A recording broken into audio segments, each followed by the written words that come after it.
அன்பு ஆண்டவரே, மீண்டும் இந்த நல்ல நாளின் காலையின் வெளிச்சத்தை காண்பதற்கு என் தேவன் எங்களுக்கு கிருபை கொடுத்து நன்றி ஆண்டவரே. வந்திருக்கின்ற எங்கள் ஒவ்வொருவருக்குள்ளும் உம்முடைய கிருபை இருந்து பாதுகாத்து நல்ல ஈவுகளை நாங்கள் பெற்றுக்கொள்வதற்கு இந்த நாளுக்குரிய செய்தியை கர்த்தர் எங்களுக்கு ஆசீர்வதித்து தாரும். கேட்கிற நாங்கள் ஒவ்வொருவரும் அந்த குணத்தை பெற்று உம்மோடு கூட வாழ்க்கையில் பங்கு பெற எங்களை உம்முடைய சமூகத்தில் ஒப்புக் கொடுக்கிறோம். ஏற்றுக்கொள்ளும் மீட்பர் இயேசு கிறிஸ்துவின் நாமத்தில் ஜெபிக்கிறேன் நல்ல பிதாவே, ஆமென். அன்பு பிள்ளைகளே, இன்றைக்கு விசுவாச ஜீவிதத்திலே இந்த திங்கள் கிழமையின் காலையின் ஆசீர்வாதத்தை தேவன் நமக்கு கிருபையாக கட்டளையிட்டு இருக்கிறார். அதை ஆசீர்வதிக்கும்படி தேவ சமூகத்தில் வந்திருக்கிற உங்களுக்கு ஆண்டவர் இயேசு கிறிஸ்துவின் நல் நாமத்தில் இந்த காலையின் வாழ்த்துக்களை தெரிவித்து இந்த நாளை நமக்கு ஆதாயப்படுத்தி கொடுத்த தேவனுக்கும் கோடான கோடி நன்றிகளை ஏறெடுப்போம். இந்த நாளிலும் தேவ வார்த்தைகளை நாம் பேசும்போது நமக்கு ஆண்டவர் கொடுக்கிற சத்தியத்தின் மகத்துவங்கள் என்ன என்பதை நாம் சற்று யோசித்து பார்ப்போம். தாவீது ஒரு பெரிய தவறை செய்துவிட்டார் என்று எல்லோருக்கும் தெரியும். ஆனால் அந்த தவற்றினால் அவனுக்கு கிடைத்த தண்டனை என்ன என்பதையும் நாம் எல்லோரும் அறிந்திருக்கிறோம். நாம் இன்றைக்கு ஆண்டவர் நம்மோடு பேசப்போகிற அந்த சத்திய எழுத்துக்களிலிருந்து ஒரு தவறு செய்த மனிதர்கள் அந்த தவற்றை யாராவது நமக்கு உணர்த்தினால் நாம் எப்படி நடக்க வேண்டும் என்பதை தாவீதின் மூலமாக நாம் கற்றுக்கொள்ள வேண்டும். மேலும் அந்த தவற்றை உணர்த்துகிறவர் வாயிலிருந்து வருகிற வார்த்தைகள் நம்மை கோபமடைய செய்யுமா, அல்லது அந்த வார்த்தைகளை ஏற்று நடப்பதற்கான புத்திமதிகளை கொடுக்குமா என்பது நம்மை பொறுத்தது, நம்முடைய மனப்பக்குவத்தை பொறுத்தது. ஆனால் இன்றைக்கு இந்த தாவீதினுடைய தவற்றை அவருக்கு காண்பிக்கும்படி ஆண்டவர் அனுப்பின மனிதன், அவர் சொன்ன முறை, அந்த முறைமைகளை ஏற்று தாவீது எப்படி தன்னை மாற்றிக்கொண்டார், தன்னை எப்படி ஆண்டவருடைய சமூகத்தில் ஒப்பு கொடுத்தார் என்பதையும் இந்த வார்த்தைகள் நமக்கு கற்றுக் கொடுக்க போகிறது. இந்த சம்பவத்தை நாம் எல்லோரும் அறிந்த ஒன்றுதான். 2 சாமுவேலின் புஸ்தகம் 11வது அதிகாரம். கதை எல்லோருக்கும், சம்பவம் எல்லோருக்கும் தெரியும் என்பதற்காக நான் அந்த திட்டமான கருத்துக்களை ஆண்டவர் நமக்கு எப்படி போதிக்கிறார் என்பதை இன்றைக்கு நாம் தியானிக்கப் போகிறோம். 2 சாமுவேல் 11வது அதிகாரம் 27வது வசனம் இப்படி சொல்லுகிறது: துக்க நாள் சென்ற பின்பு தாவீது அவளை அழைத்தனுப்பி தன் வீட்டிலே சேர்த்து கொண்டார். அவள் அவனுக்கு மனைவியாகி அவனுக்கு ஒரு குமாரனை பெற்றார். தாவீது செய்த இந்த காரியம் கர்த்தருடைய பார்வைக்கு பொல்லாததாய் இருந்தது என்று சொல்லப்பட்டு இருக்கிறது. அன்பு பிள்ளைகளே, இன்றைக்கு தேவ சமூகத்தில் நாம் செய்கிற தவறுகள் என்ன என்பதை நாம் சற்று யோசித்து பார்ப்போம். ஆவியானவர் நமக்கு சொல்லுகிற ஒவ்வொரு சத்தியங்களும் நம்முடைய வாழ்க்கையில் எப்படி மனமாற்றத்தை கொடுக்கிறது என்பதை எல்லோரும் அறிவோம். இன்றைக்கு ஆவியானவர் சொல்லுகிற வார்த்தை, அன்பு பிள்ளைகளே, தாவீது தன்னுடைய பலவீனத்தை அறிந்திருந்த போதிலும் அவன் உரியாவினுடைய மனைவியை அவன் எப்படி தனக்கு வசப்படுத்தி கொண்டான் என்பதை நாம் எல்லோரும் அறிந்திருக்கிறோம். அதாவது கண்களின் இச்சை தீய நோக்கம் பாவம் என்று நீதிமொழிகள் 24:9 சொல்லுகிறது. தாவீது தன்னுடைய காட்சியை ஒரு குளிக்கின்ற பெண் மீது, அதாவது அவருடைய சேனைகளில் ஒருவனாகிய உரியா என்பவனுடைய மனைவியின் மீது பட்டது. அது அவனுக்கு பாவம் என்று தோன்றவில்லை. இச்சை அவனுடைய ஞான கண்களை மறைத்து பாவம் செய்வதற்கு தூண்டிற்று. அவன் அது நிமித்தம் அந்த பத்சேபாலை தனக்கு மனைவியாக கொள்வதற்கு முன்பே அவளோடு அதாவது அவளை அறிந்து கொண்டான். அதற்கு பின்பு அவள் கர்ப்பவதியானாள் என்று தாவீதுக்கு அறிவிக்கப்பட்ட போது உடனே போர் முனையில் இருந்து உரியாவை வரவழைத்து இந்த கர்ப்பத்திற்கு அவன் காரணமாகும் வேண்டும் என்று தாவீது நினைத்து அவனை மனைவியோடு சேர்வதற்கு அனுமதி கொடுக்கிறார். ஆனால் இந்த கணவன் உரியா மிக ஒரு ஒழுக்கமுள்ள, ராஜாவுக்கு கீழ்ப்படிந்த, ராஜ்ய பற்றுள்ள, பேட்ரியாட் என்று ஆங்கிலத்தில் சொல்லுவோம் அல்லவா, தேசப்பற்றுள்ள ஒரு மனிதன். இல்லை ராஜாவே, நான் என்னுடைய சக சேனைகள் போர் முனையில் போர் கொடுத்து கொண்டிருக்கும்போது நான் மட்டும் என் மனைவியோடு சேர்ந்து நான் சந்தோஷமாக இருக்க மாட்டேன் என்று சொல்லுகிறார். ஒரு நாள் தாவீது அவனை தங்க வைக்கிறான். ஆனால் மறுபடியும் அவன் இணங்கவில்லை. அவன் போர்முனைக்கு சென்று விடுகிறான். அப்பொழுது அவனை கொல்லும்படி தாவீது ஒரு எழுதுகோள் எழுதி அதை ஒரு செய்தியாக அந்த படைத்தலைவனுக்கு அனுப்புகிறான். அவனும் அந்த போரிலே நிறுத்தப்பட்டு மடிந்து விடுகிறான். உரியா கொல்லப்பட்டான் என்ற செய்தி தாவீதுக்கு அறிவிக்கப்பட்ட போது அவனுக்குரிய அந்த துக்க நாட்களை அவன் கழித்து விட்டு அந்த பத்சேபாலை தன்னுடைய வீட்டுக்கு வரவழைத்து அவளை மனைவியாக கொள்ளுகிறான். இச்சை ஒரு மனிதனை எப்படிப்பட்ட பாவங்களுக்கு வழி நடத்தும் என்பதை இந்த அதிகாரம் நமக்கு கற்றுக் கொடுக்கிறது. 7வது பிரமாணமாக விபச்சாரம் செய்யக்கூடாது என்ற பிரமாணத்தை அது மீறச் செய்கிறது. கொலை செய்யக்கூடாது என்ற பிரமாணத்தையும் அது மீறுகிறது. இச்சிக்கக்கூடாது என்ற ஒரு பிரமாணத்தையும் அது மீறுகிறது. 3 பிரமாணங்களை அது மீறுகிறது. ஆண்டவர் பார்த்தார், ஒரு ராஜா, என்னுடைய சொல்லுக்கு கீழ்ப்படிந்து நடக்கிற ஒரு ராஜா, நான் அபிஷேகம் பண்ணின, நான் தெரிந்து கொண்ட என் தாசன் அபிஷேகம் பண்ணின ராஜா இப்படிப்பட்ட தவறுகளுக்கு உள்ளாகிறானே, அவனை தண்டிக்க வேண்டும், அவன் தவறில் இருந்து அவனை வெளிப்படுத்த வேண்டும் என்று ஆண்டவர் நினைத்து அவர் மிகவும் சங்கோஜப்படுகிறார். தாவீது செய்த இந்த 3 பாவ நிலைகள் ஆண்டவருடைய பார்வைக்கு வருத்தத்தை, பொல்லாப்பை, பிடிக்காத ஒரு குணத்தை உண்டு பண்ணியது என்று வேதம் சொல்லுகிறது. இதை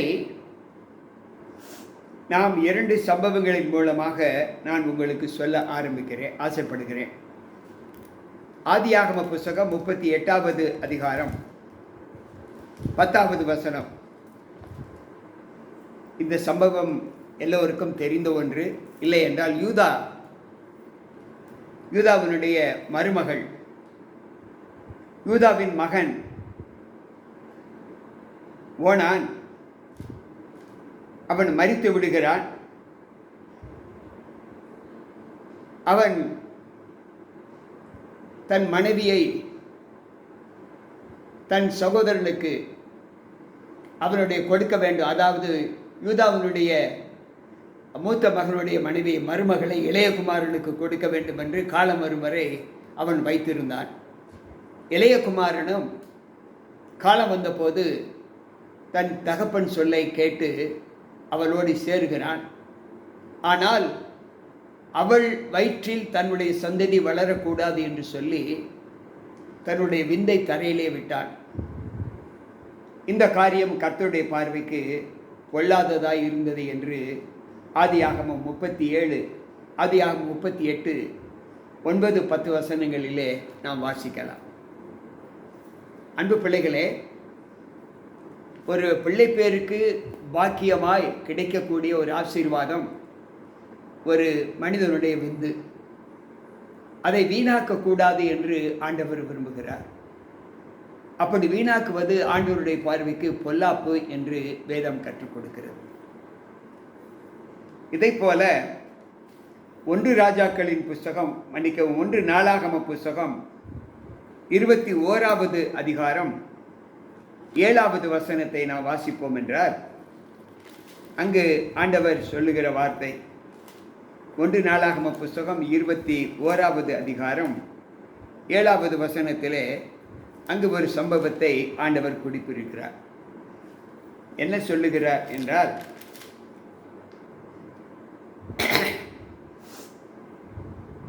இந்த காரியம் தேவனுடைய பார்வைக்கு ஆகாததாய் காணப்பட்டபடியினால் அவர் இஸ்ரவேலை வாதித்தார் என்று சொல்லப்பட்டிருக்கிறது.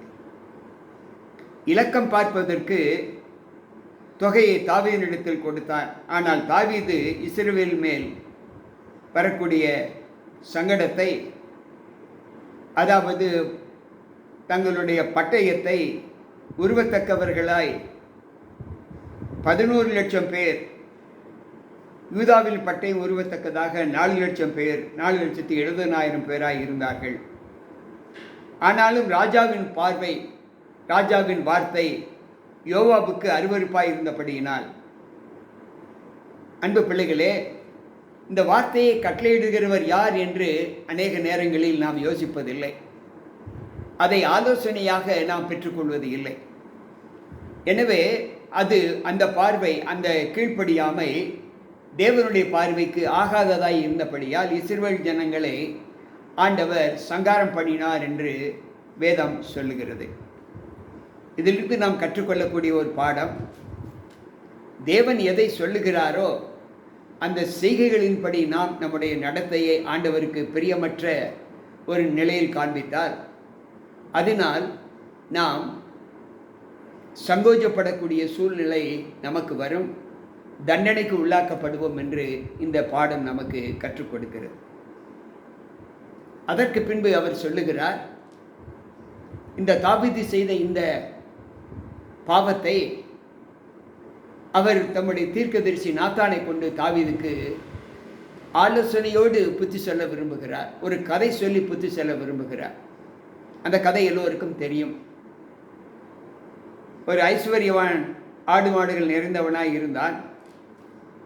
அவனுடைய வீட்டிற்கு ஒரு வழிப்போக்கொண்டு ஒருவன் வருகிறான். அவன் பெரிய ஐஸ்வர்யவான். ஆனால் அந்த ஐஸ்வர்யவான் வீட்டிற்கு பக்கத்திலே ஒரே ஒரு ஆட்டுக்குட்டியை வளர்த்த வேறு ஒன்றும் இல்லாத ஒரு தரித்திரன் அங்கு இருக்கிறான். அந்த ஆட்டுக்குட்டி அவனோடு பிள்ளையைப் போல வளர்ந்தது என்று வேதம் சொல்லுகிறது. அந்த ஆட்டுக்குட்டியை அடித்து அந்த வழிப்போக்கனுக்கு உணவு செய்ய வேண்டும் என்று அவர் விரும்புகிறான். வழிப்போக்கனுக்கு உதவி செய்வது என்பது அந்த ஐஸ்வர்யவானுடைய நல்ல எண்ணம். ஆனால் அவன் தன்னுடையிலிருந்து எடுத்து கொடுத்திருந்தால் அது மிக அருமையாக இருந்திருக்கும். அதிலும் தன் அருகாமையில் தரித்திரன், அவனுக்கு ஒரே ஆடு, அது தன்னுடைய பிள்ளையைப் போல வளர்ந்தது என்று வேதம் சொல்லுகிறது. அந்த ஆட்டுக்குட்டியினை எடுத்து அவன் அதை அடித்து கொடுக்கிறான். இதை நாத்தான் தாவீதினிடத்து சொல்லிக் கொண்டிருக்கும் போதே அந்த வசனத்தை நான் உங்களுக்கு வாசிக்க ஆசைப்படுகிறேன். 2 சாமுவேல் புஸ்தகம் 12வது அதிகாரம் 5வது வசனம். அப்பொழுது தாவீது அந்த மனுஷன் மேல் மிகவும் கோபம் கொண்டவனாகி நாத்தானை பார்த்து, இந்த காரியத்தை செய்த மனுஷன் மரணத்திற்கு பாத்திரன் என்று கர்த்தருடைய ஜீவனை கொண்டு சொல்லுகிறேன். அவன் இரக்கமற்றவனாய் இருந்து இந்த காரியத்தை செய்தபடியினால் அந்த ஆட்டுக்குட்டிக்காக நாளத்தனை திரும்ப செலுத்த வேண்டும் என்றான். அப்பொழுது நாத்தான் தாவீதை நோக்கி, நீயே அந்த மனுஷன். இஸ்ரவேலின் தேவனாகிய கர்த்தர் சொல்லுகிறது என்னவென்றால், நான் உன்னை இஸ்ரவேலின் மேல் ராஜாவாக அபிஷேகம் பண்ணி உன்னை சவுலின் கைக்கு தப்புவித்து உன் ஆண்டவனுடைய வீட்டை உனக்கு கொடுத்து உன் ஆண்டவனுடைய ஸ்திரீகளையும் உன் மடியிலே தந்து இஸ்ரவேல் வம்சத்தையும் யூத வம்சத்தையும் உனக்கு கையளித்தேன். இது போதாது இருந்தால் இன்னும் உனக்கு வேண்டியதை தருவேன். நீ கர்த்தருடைய பார்வைக்கு பொல்லாப்பானதை நீ செய்து அவருடைய வார்த்தையை நீ அசட்டை பண்ணினது என்ன? ஏத்தியனாக உரியாவின் நீ பட்டயத்தால் மடிவித்து அவன் மனைவியும் உனக்கு மனைவியாக எடுத்துக்கொண்டு அவனை அம்மன் புத்திரின் பட்டயத்தாலே கொன்று போட்டாய் என்று சொல்லுகிறார். அன்பு பிள்ளைகளே, சற்று யோசித்து பார்ப்போம். இன்றைக்கு இந்த சூழ்நிலை நம்முடைய கரங்களில் எப்படிப்பட்டதாய் காணப்படுகிறது? ஆண்டவர் சொல்லுகிறார், நீ அதை ஒளிப்படத்தில் செய்தாய், யாரும் பார்க்கவில்லை என்று நினைத்து நீ செய்தாய். ஆனால் அந்தரங்கத்தில் நீ அதை செய்தால், ஒளிப்படத்தில் நீ அதை செய்தால் நான் அந்த வெளிச்சத்தில் கொண்டு வருவேன் என்று ஆண்டவர் சொல்லுகிறார். எனக்கு பிரியமான தேவ பிள்ளைகளே, கர்த்தருடைய கண்கள் பார்க்கவில்லை என்று நாம் நினைத்தால் அது மிக தவறு என்று வேதம் சொல்லுகிறது. அவர் பூமியின் மீதும் எல்லா திசைகளிலும் உள்ள மனுஷர்களை கண்ணோக்கி பார்க்கிறார். அவருக்கு 7 கண்கள் உண்டு என்று வேதம் சொல்லுகிறது. அவர் எத்திசையிலும் நோக்கி பார்க்கக்கூடியவர். அவருடைய பார்வைக்கு மறைக்கப்பட்ட ஒரு சம்பவமும் இல்லை என்று ஆண்டவர் சொல்லுகிறார். அப்படி இருக்கும்போது தாவீது இந்த காரியத்தை யாருக்கும் தெரியாமல் செய்துவிட்டேன் என்று ஒருவேளை தன்னுடைய அறியாமையை நினைத்து பெருமை பாராட்டி இருக்கலாம். அது நமக்கு தெரியாது. ஆனால் ஆண்டவர் அதை வெளிச்சத்தில் கொண்டு வருகிறார். இன்றைக்கு நாம் எல்லோரும் தாவீதை குறித்து வாசிக்கிறோம். இது எவ்வளவு பெரிய இழுக்கு என்பதை நாம் உணர வேண்டும். தாவீதுக்கு எவ்வளவு பெரிய இழுக்கு! ஒரு நாட்டை காக்கிற, ஒரு நாட்டின் அதிபதியாய் இருக்கிற அந்த தேசத்தின் பிதா, ராஜ்யபாரம் பண்ணுகிற அந்த தேசத்தின் மனிதன் தன் தேச மக்களை இவ்வளவு இழிவான காரியத்திற்கு பயன்படுத்துகிறானே என்பது ஆண்டவருடைய பார்வைக்கு அவ்வளவு அருவருப்பு.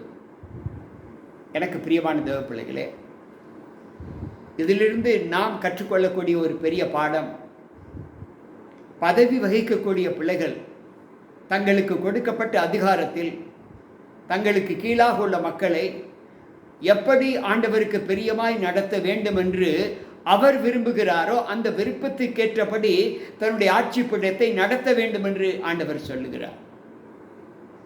ஆனால் இன்றைக்கு அப்படிப்பட்ட ஆட்சியை நாம் கண்டுகொள்வது இல்லை, நடப்பது இல்லை. அன்பு பிள்ளைகளே, தேசத்தில் ஆளுகை செய்கிற அரசு அதிகாரிகளும் ஆட்சி மக்களாய் இருக்கிற மக்களும் எந்த நிலைக்கு இருக்கிறார்கள் என்பதை நாம் சற்று உணர வேண்டும். தவறு என்பது மனிதனால் செய்யக்கூடிய ஒன்று. ஆனால் அந்த தவற்றை அந்த தவறு தங்களுக்கு உணர்த்தப்பட்ட போது அதை மனமறிந்து நாம் மன்னிப்போ அல்லது அந்த தவற்றுக்காக வருத்தப்படுவதோ அல்லது அந்த தவற்றிலிருந்து விடுதலை பெறுவதோ தான் மனித குணம் என்று ஆண்டவர் நமக்கு கற்றுக் கொடுக்கிறார். அன்பு பிள்ளைகளே, தாவீது அந்த சம்பவத்தை செய்ததற்கு பின்பு, நாத்தானால் உணர்த்தப்பட்டதற்கு பின்பு ஆண்டவர் சொல்லுகிறார், உன்மேல் உன் குடும்பத்தின் மேல் நான் கை வைப்பேன், இந்த வாதை உன் குடும்பத்தை விட்டு ஒரு நாளும் நீங்காது என்று சொல்லுகிறார். இவன் கேள்விப்பட்ட மாத்திரத்தில் உபவாசம் இருக்கிறான். ஏற்கனவே மனைவி பத்சேபாள் கர்ப்பிணியாக இருக்கிறார். அந்த பிள்ளை சாகக்கூடாது, ஆண்டவர் சொல்லிவிட்டாரே உன் குடும்பத்தில் அந்த வாதை நீங்காது என்று, அதற்காக உபவாசம் இருக்கிறான். ஆனால் ஆண்டவர் சொல்லுகிறார், யோவேலின் புஸ்தகத்திலே, சபையை கூட்டுங்கள், பெரியோரை முதியோர்களை கூட்டுங்கள், வாலிபர்களை கூட்டுங்கள், உபவாச நாளை நியமியுங்கள் என்று சொல்லுகிறார். உபவாசத்திலே நாம் ஜெபிக்கிற ஜெபங்களை ஆண்டவர் கண்டிப்பாக ஏற்று அதன் விடையை கொடுப்பார் என்றுதான் வேதம் கற்றுக் கொடுக்கிறது. ஆனால் தாவீது செய்த இந்த தவற்றுக்கு அவன் ஆண்டவருக்கு எதிரடையாக நினைக்க விரும்புகிறான். வாதை நீங்காது என்று சொன்ன ஆண்டவர் அந்த வாதையை நிறுத்த வேண்டும், பழி என் குடும்பத்திற்கு வரக்கூடாது என்று தாவீதை நிறுத்தி உபவாசம் பண்ணுகிறான், உண்ணாமல் இருக்கிறான். ஆனால் அந்த கரு அழிக்கப்பட்டு விட்டது. மரணத்திற்கு ஒப்பு கொடுக்கப்பட்டது. அதற்கு பின்பு அவன் உபவாசிக்காமல் எழுந்து குளித்து உபவாசித்தை விட்டு புசிக்க ஆரம்பிக்கிறான். சகாக்கள் கேட்கிறார்கள், அவன் பிடியாய் இருந்த போது நீ உபவாசித்தாய், மரித்ததற்கு பின்பு சாப்பிடுகிறாது எப்படி? அவன் சொல்லுகிறான், ஆண்டவர் தண்டிக்காமல் இருக்க வேண்டும் என்று நான் உபவாசித்தேன், இப்பொழுது தண்டித்து விட்டாரே, இன்னும் எனக்கு உபவாசம் தேவையில்லை என்று சொல்லுகிறான். அன்பு பிள்ளைகளே, ஒரு மனிதன் செய்த தவறு உணர்த்தப்படும் போது அதற்கு மாற்று கருத்தை சாத்தான் நமக்குள்ளாக உருவாக்குகிறான். அந்த எண்ணத்தை தாவீது பெற்றான்.